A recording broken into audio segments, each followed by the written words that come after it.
Laura Canby? That's right. How's a friend of Ricky's? Oh. It's a real nice place. Lots of class. Well, just who are you and what do you want? Like I said, I'm a friend of Ricky's. The paper. 250 bills. I'm afraid I don't understand. $250,000. You know, Ricky and I were roommates. And I just got out. I'm not ready to play games. So pay off and I'll get out of here. Well, this is ridiculous. I don't even know what you're talking about. You know. Ricky always said you were a smart gal. He got sick, you know. Real sick. He copped out before they took him to the hospital, all about the paper and who was minding it for him. He died 2 weeks ago. I got out last Monday. Here I am. Now, where's the money?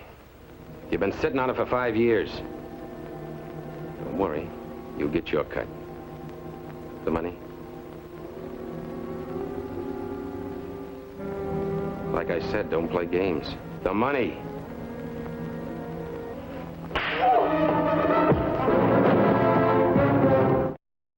Stumbled into the case of Laura Canby that day because I brought a prisoner to an emergency hospital.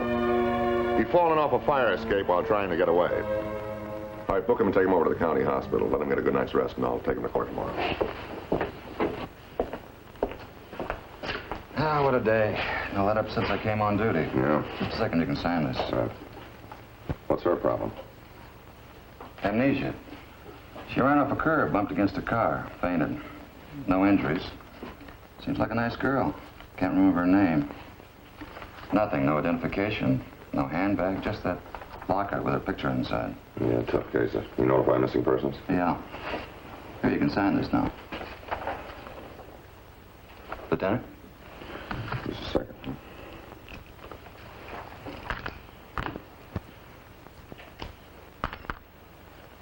There's another picture under her picture. Oh? Hey, that's Ricky Salter. I'll bet my life on it. Who's he?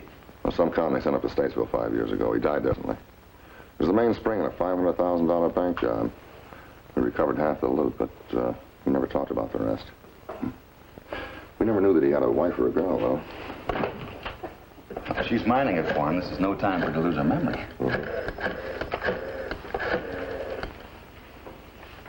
M Squad, Captain Graveland. Yeah. Yes, Frank. Well, maybe you fell into something. Yeah, well, if she's tied in with Ricky Salter, she might know where he stashed that bank loot. Well, stay with her and see if you can get anything out of her, huh? Right. I was introduced to the girl before she was taken to Cook County Hospital. I had questions to ask. I'm so frightened not to be able to remember who I am or where I live. Even my clothes, I can't associate anything with them. Where I bought them, when I put them on. They look very nice.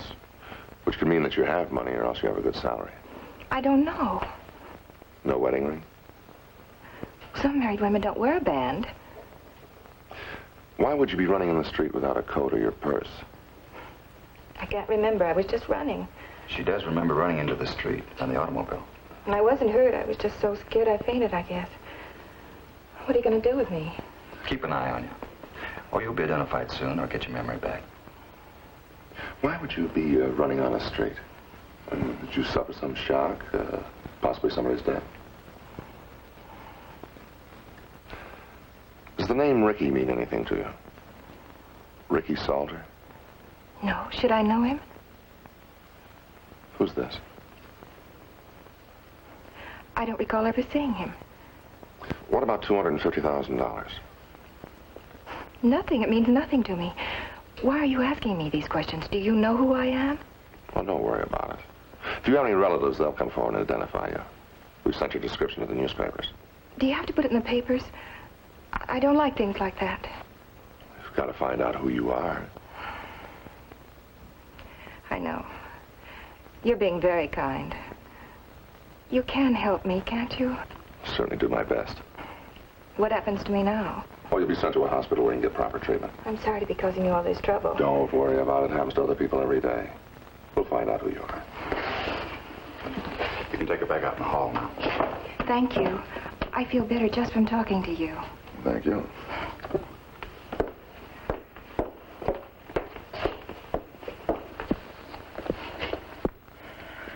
What do you make out of it? I don't know. There's no way of knowing if she's telling the truth or not yet. She may be faking. Yeah. Half the amnesiacs I see are phonies. They fake a memory loss to escape from a dull husband, a domineering mother, routine job, or just to get their pictures in the paper. No, she didn't seem the type. But it did bother her when I told her a description was being published in the papers. I got that. That's why I think she might be covering up. Yeah. I started the wheels and had the nameless girl's description broadcast. My next move was to work backwards from the prison. I wanted the names of the people Ricky had written letters to, so I phoned the warden. Yeah, that's the idea, Warden. Who did Ricky write to? Women especially. This girl might be one of them. All his mail went to one party. You sure about that? What was the name? How do you spell that? L-M-C-A-N-B-Y, Canby? Mm-hmm. What's the address? Oh. All right. Okay, thank you, Warden. All right. Goodbye. You sure move fast when there's a woman in the case, don't you? Yeah, a woman and $250,000. You know that girl could know where Ricky stashed that loot. Yeah, but it wouldn't pay to be turned into the county hospital for observation. Mm-hmm. I don't know, I like her. You would. Well, let's see what L.M. Canby has to tell us, As Ricky's only correspondent, L.M. Canby must have meant something to him. I rang the bell, and the manager of the building showed me the Canby apartment. I was coming up the stairs when I saw Mrs. Canby's door open and this wreckage. The burglar must have been looking for something, wasn't he? That's what the other detective said. I phoned the police. I just don't understand it. What could Mrs. Canby have that would make anybody do a thing like this?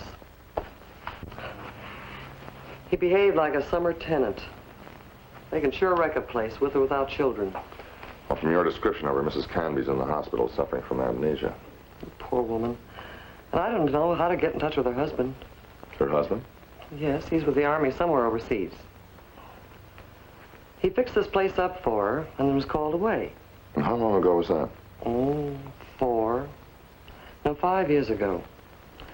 She was out of town, and this was the surprise. Well, didn't she ever get any mail from her husband? I suppose so, here or at her office. She was a fashion designer for a dress manufacturer. Very good salary. Who's her employer? I have his name downstairs. All right, thank you very much, Mrs. Davis, and I'd appreciate it if you didn't touch anything in the room and kept it locked up until I can come back and check it. Well, I better phone that information to the hospital. It might help to jar her memory. You can use my phone. Thank you.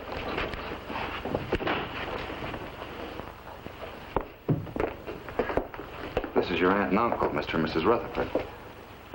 They saw the piece in the paper about you. My aunt and uncle? I don't think so. Well, try to remember, dear. We had dinner together just last night. We've come to take you home, Laura. Laura? Yes. Laura Canby, that's your name. I don't know. We'd better hold her for a few days, have a psychiatrist work with her. She belongs at home. We'll give her the best care. I'd better stay here. Not being able to recognize you, it terrifies me. Be in good hands, Laura. Well, you've lived with us for years. Excuse me, ma'am. I'm sorry, but I don't recognize you. And once we get you home with our own doctors and lots of rest, it'll all come back. I seem to know you, but I can't give you a name. Why, certain you do, dear. Aunt Helen. Let the switchboard take that call, nurse. I'll need you. Car crash. And this is so disturbing. Forgive me, I have to go sit down. Oh, no, wait, Laura. It's all right, dear. Do as you wish.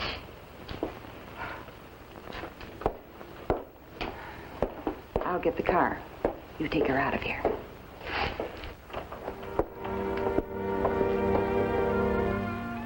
When I reached the hospital switchboard, they told me there was no new development on Laura Canby. But when I got there, I was about 5 minutes too late. I had no doubt when I heard the intern's story. Laura had been kidnapped by a man and a woman who said that they were related to the girl. We checked them by phone. Nobody named Rutherford was known at the address they'd given. I was sure then that Laura Canby was alone and helpless with somebody who wanted the missing bank loot. But this isn't the gray house you told me about. I don't think I've ever been here before. Why did we come here? Well, we didn't want them to keep you at the hospital, Laurie. Believe me, it's better this way. Now we can help you remember. Sit down. Not yet. Not till I tell you to. Who's he, Helen? Helen? Oh, that's a good one, Daddy. Come off it, Laurie. Your memory's as good as mine. I don't know. It could be the real thing. She doesn't fool me. Rick said she could stand up with the best of them. You want to save yourself a lot of grief, Laurie? Just tell us where the money is. But I don't know anything about any money or anybody named Ricky. Okay. Then we'll refresh your memory. Only this time you won't be able to run away. Daddy, make yourself comfortable. This might take a little while. And Hal, there's a bottle in the bag on the inside. Laurie, you're going to take a long, long walk from this side of the room to the other. And when you tell me what I want to know, you can stop walking and lie down. And not until then. Oh, no. I'm so tired. I'm so weak.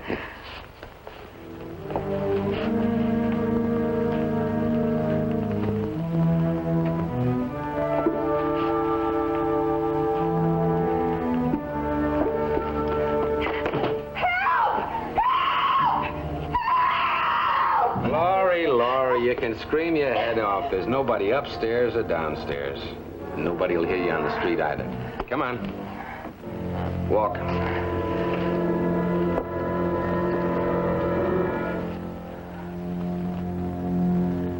Yeah. Well, you better keep the railroad stations and the airfields covered. Oh, and check and see who's in town. Any Ricky's old confidential pals, you know? Yeah, because whoever's with that girl knows about the money. Yeah. Right. You can't be sure about that, Frank. What makes you think she was grabbed? She's being sweated about the money. She left the hospital without a squawk. I can't figure any other way.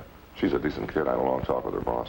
Yeah, but she's Ricky's wife or girlfriend or something. Well, I still think she's all right. I just got a funny feeling about her, and I want to get to her before she gets hurt. Yeah, how? Where?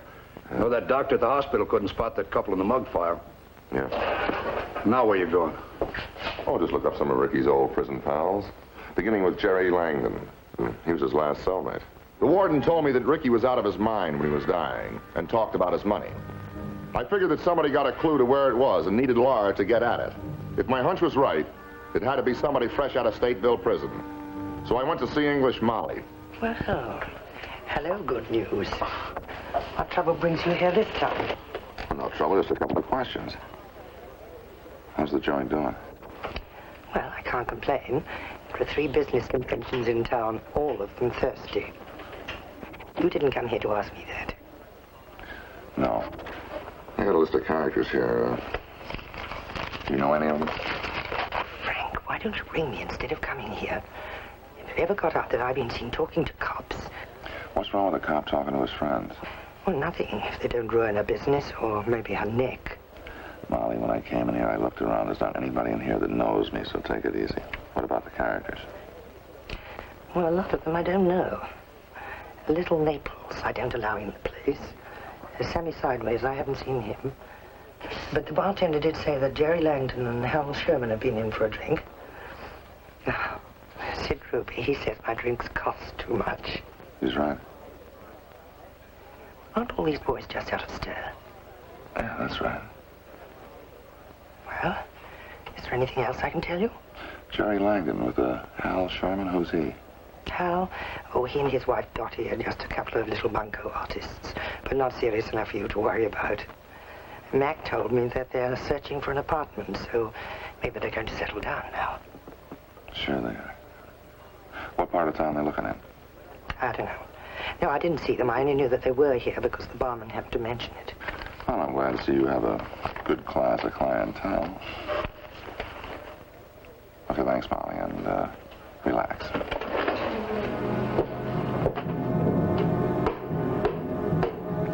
Jerry, this is killing me. We've got to quit and try something else. I took my turns, didn't I? We don't quit. Get Dottie. My wife can't get off the bed. She's knocked out. Laurie can't hold out much longer, can you, Laurie? A man can go without food and water longer than he can without sleep. Turn up the heat. Get her on her feet. You get her on her feet. I'm dead. Do your part if you want any of the money. Ricky. What did she say? Ricky. Laurie's ready to talk, aren't you, Laurie? Laura, you do know Ricky.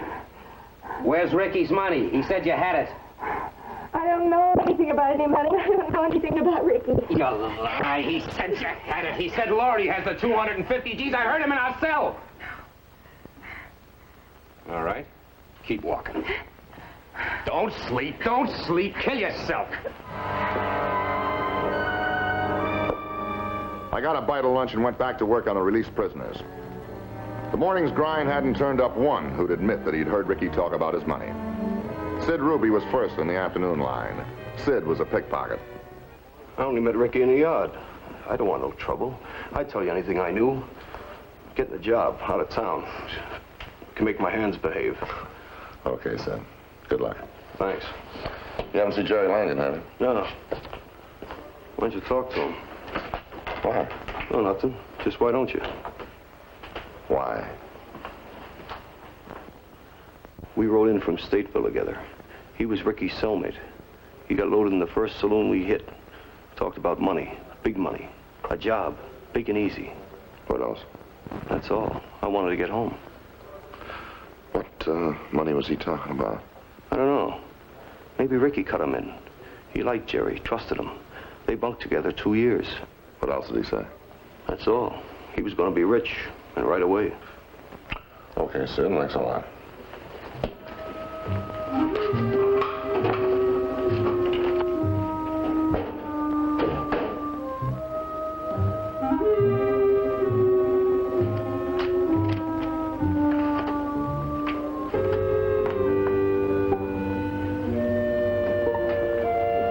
Fine, we'll check with you later.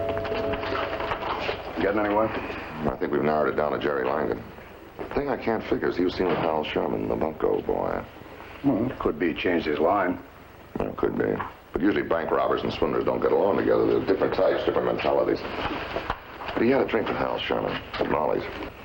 Well, maybe they just ran into each other. Maybe. But Hal Sherman was looking for a new apartment. I wonder why. Well, say what you're thinking. You know, Ricky never talked about his money until he got sick. Then his tongue loosened up. But maybe it loosened up before they took him to the hospital and gave Jerry an angle. Yeah, maybe. But Jerry would have to have some help. Some place to take the girl where he could sweat her. Maybe that's where the Shermans fit in. Well, the couple that grabbed Laura at the hospital weren't the Shermans. That intern couldn't spot them in the mug file. All those mug shots of the Shermans are 10 years old. They've been keeping neat and clean around town, just working their vacation resorts. All right, so where do we find Sherman? And an apartment he probably rented under an assumed name. Well, but you know, as sharp as some crooks are, they never change their habits, places they like to live. Let's go down and see what the bag report's got on Sherman. All right. Hal Sherman had to be found. His file told us that he usually lived in the Hyde Park district. We started a door-to-door checkout on new tenants fitting his description. He had 50 men on the trace job. It was routine work, but they moved fast. I was out on a limb. I was gambling that if I found Sherman, maybe I'd get to Jerry and Laura. Then, in this block, we located new tenants whose description resembled Dottie and Hal Sherman. They'd taken a furnished apartment 2 days ago. We moved on that. Jerry, it isn't working your way. We've got to stop before we kill her. I don't go for that. Shut up! Talk, Laurie, and you'll get all the sleep you want.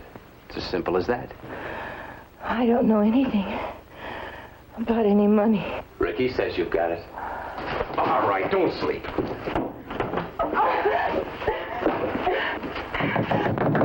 Open up, the police.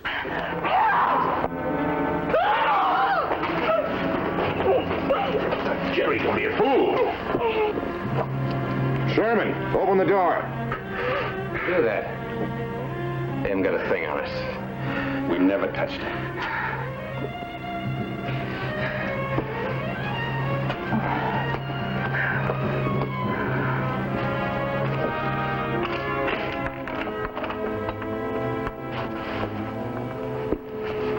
I cut him. They killed the heaters and opened the windows. Get your hands off her. They wanted some money Ricky told them about. Ricky Salter. He was my husband. Do you remember that now, or were you faking at the hospital? I wasn't faking. Not until the middle of this awful nightmare several hours ago. Then it all came back to me. Who I am, Ricky. But I didn't tell him. About the money? About anything. I didn't know about the money. I didn't even know what Ricky was until he was arrested 5 years ago.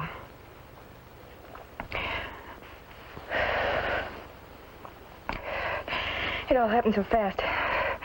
I was in New York. I'm a dress designer. When I came home, Ricky had fixed up the apartment as a surprise. It was lovely. He'd done the work himself. Painted and papered. Even refinished some furniture.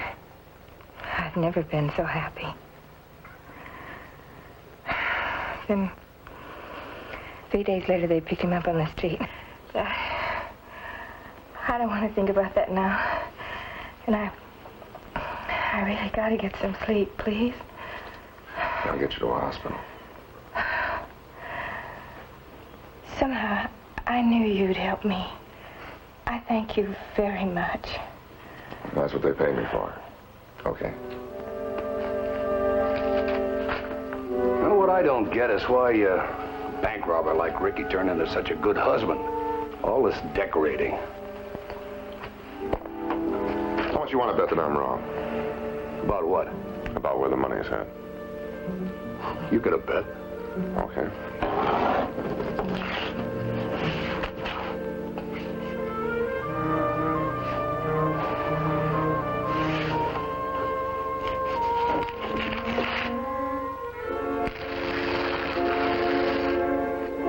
I win.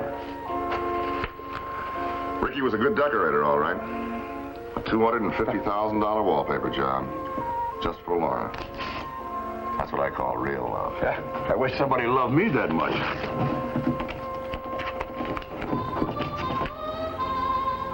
We believed Laura Canby's story. There was no evidence to disprove it. She left Chicago when she recovered from that nightmare, and I wish her luck wherever she is. I like that girl. Jerry and the Shermans are in prison. And the Police Benevolent Fund got most of the reward offered for the return of the stolen money.